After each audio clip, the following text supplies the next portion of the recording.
சரியா அடுத்த 6 மாசத்துல தமிழ்நாட்டோட முதலமைச்சரா மீண்டும் முத்துவேல் கருணாநிதி ஸ்டாலின் வருவாருன்னு திமுகவை சேர்ந்த மூத்த தலைவரான ஒருத்தர் பொது வெளியில போட்டு உடைச்சிருக்காரு. அதுக்கு பின்னாடி இருக்கக்கூடிய ஒரு முக்கியமான அரசியல் காரணம் என்ன? கரூர் சம்பவம் தொடர்பா உச்சநீதிமன்றத்தோட ஓய்வு பெற்ற நீதிபதி ஒரு முக்கியமான கடிதத்தை எடுத்துட்டு போய் சிபிஐ கையில ஒப்படைச்சிருக்காங்கன்னு தகவல்கள் வெளியாயிருக்கு. அப்படி அந்த கடிதத்துல என்ன சொல்லப்பட்டிருக்கு? குதிரை பேரத்துல வசமா சிக்கியிருக்கக்கூடிய தாவேக அரசும் முதலமைச்சர் விஜயும் தொடர்பான முக்கியமான விஷயங்களை பென்டிரைவ்ல பதிவு பண்ணிட்டு ஆளுநர் அர்லேகரை சந்திச்சு இப்போ திமுகவை சேர்ந்த RS பாரதி அவர்கள் கொடுத்திருக்காரு. அப்படி அந்த பென்டிரைவ்ல என்ன ஆவணங்கள் பதியப்பட்டிருக்கு? இதெல்லாம் நம்ம விரிவா நியூஸ் பிளிக்ஸ் ரிப்போர்ட்ல பாத்திரலாம். டயா பூஸ்டர் சுகரை கண்ட்ரோல் பண்ணும், உங்க ஆரோக்கியத்தை மீட்டு தரும். சர்க்கரையை கட்டுப்படுத்துறதுக்கான எளிமையான வழிமுறை, இயற்கையான வழிமுறை. அனைத்து மருந்து கடைகளிலும் கிடைக்கும். தமிழ்நாட்டோட முதலமைச்சர் விஜயும் அவரோட தாவேக அரசும் மீண்டும் மீண்டும் குதிரை பேரத்துல வசமா சிக்கிட்டே இருக்காங்க. இப்ப சமீபமா அதிமுகல இருந்து பிரிஞ்சு தாவேகால இணைஞ்சிருக்கக்கூடிய MR விஜயபாஸ்கர் பொது வெளியில பிரஸ் மீட்ல பேசும்போது எங்களை தாவேகா கிட்ட இருந்து ஒருத்தவங்க அப்ரோச் பண்ணியிருந்தாங்க, அதாவது தாவேகால இணைய சொல்லி அப்ரோச் பண்ணியிருந்தாங்க, நாங்களும் சந்தோஷமா இணைஞ்சோம் அப்படின்னு பொது வெளியில பேசியிருந்தாரு. இது மிகப்பெரிய பேசு பொருளாச்சு. குதிரை பேரம்தான், இது அப்பட்டமான குதிரை பேரம்தான் சொல்லி இப்ப திமுகவை சேர்ந்த RS பாரதி அவர்கள் ஆளுநர்கிட்ட போய் ஒரு புகார் கடிதத்தை கொடுத்திருக்காரு. இதுக்கு முன்னாடி போன வாரத்துல சரியா ஜூலை மாதம் தொடக்கத்துல திமுக, அதிமுக, பாஜகன்னு 3 கட்சிகளும், தமிழகத்துல இருக்கக்கூடிய பெரும்பான்மையான இந்த 3 கட்சிகளும் தனித்தனியா போய் ஆளுநரை சந்திச்சு தாவேகா குதிரை பேரம், அப்பட்டமான குதிரை பேரத்துல ஈடுபடுறாங்க, அவங்க மேல நடவடிக்கை எடுக்கணும்னு சொல்லி புகார் கடிதத்தை கொடுத்தாங்க. இதுக்கும் முன்னாடி டிடிவி தினகரன் அவரோட ஒரே ஒரு சட்டமன்ற MLA-வான காமராஜ கடத்தி குதிரை பேரத்துல ஈடுபட்டிருக்காங்க இந்த தாவேக அரசும் முதலமைச்சர் விஜயும். இது அப்பட்டமான குதிரை பேரம், இது மேல கண்டிப்பா ஆளுநர் நடவடிக்கை எடுக்கணும் அப்படின்னு சொல்லி டிடிவி தினகரனுமே இந்த தாவேக அரசு ஆட்சி அமைந்த புதிதிலேயே கடிதம் ஒண்ணு கொடுத்திருந்தாரு. அதுக்கப்புறம் எடப்பாடி பழனிசாமி இருக்காரே, அதிமுகவை சேர்ந்த பொதுச் செயலாளர் எடப்பாடி பழனிசாமி, இவர் என்ன பண்ணியிருந்தாருன்னா அதிமுகல இருந்த முன்னாள் அமைச்சர்கள், சிட்டிங் MLA-க்கள் 6 பேருமே ரிசைன் பண்ணிட்டு தாவேகால இணைஞ்சிருக்காங்க.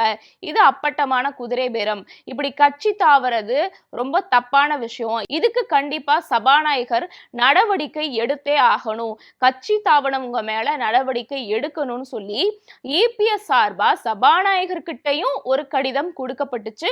அதுவும் குதிரை பேரத்தை தான் இன்டைரக்டா குறிக்கிற மாதிரி இருந்துச்சு.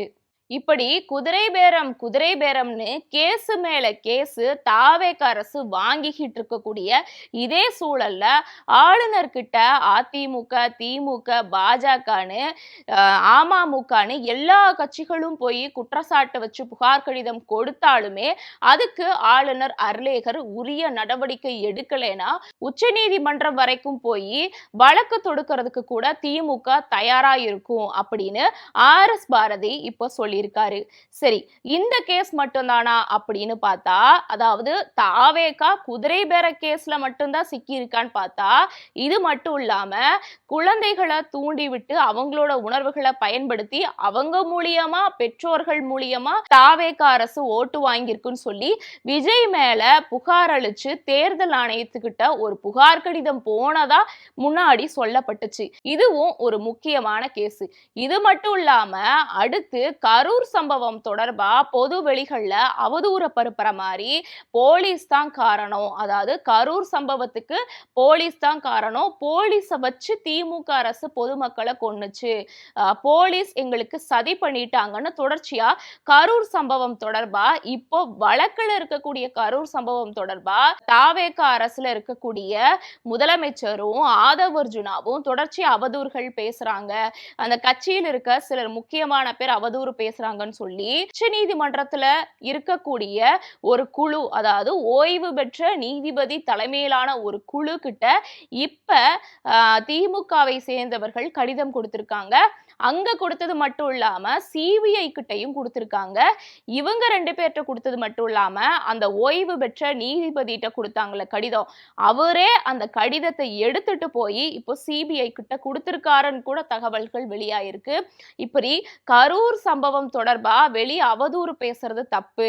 இந்த வழக்கு தொடர்பான விசாரணை சீர்குலைஞ்சு போகும். ஒருத்தர் மேல மட்டுமே தன்னோட ஆட்சி அதிகாரத்தை பயன்படுத்தி பிளேம் பண்ணிக்கிட்டு இருக்காங்க இந்த தாவேக அரசு. இதை தடுத்து நிறுத்தணும் அப்படின்னு சொல்லி இந்த கடிதங்கள் கொடுக்கப்பட்டிருக்கு. இந்த கேஸ் மட்டும் இல்லாம இன்னும் கூடுதலா ஒரு கேஸா தாவேக சார்பா இருக்கக்கூடிய விஜயும் அவரோட கட்சியில இணைஞ்சிருக்காங்கல்ல விஜயபாஸ்கர், MR விஜயபாஸ்கர், இவங்க மேல எல்லாம் தேர்தல் வழக்குகள் இருக்கு. இந்த தேர்தல் வழக்குகள் தொடர்பா இப்போ சென்னை உயர்நீதிமன்றத்துல கேஸ் போயிட்டு இருக்கு. இந்த சூழ்நிலையில இடைத்தேர்தலுக்கான தடையை இருக்காங்க சென்னை உயர்நீதிமன்றம்.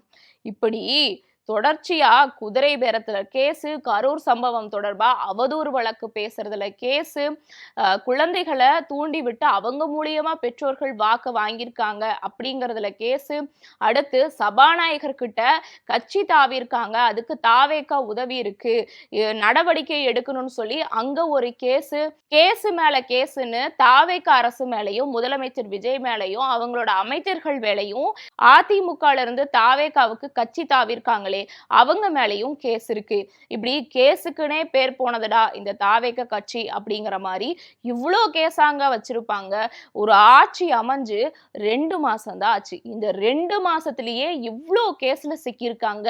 பிஜேபிக்கே இவங்க டஃப் கொடுக்குறாங்க பாருங்களேன்னு சொல்லி திமுகவை சேர்ந்த பலரும் இப்பயே சோசியல் மீடியால டிவிகேவை போட்டு ரோஸ்ட் பண்ண ஆரம்பிச்சுட்டாங்க.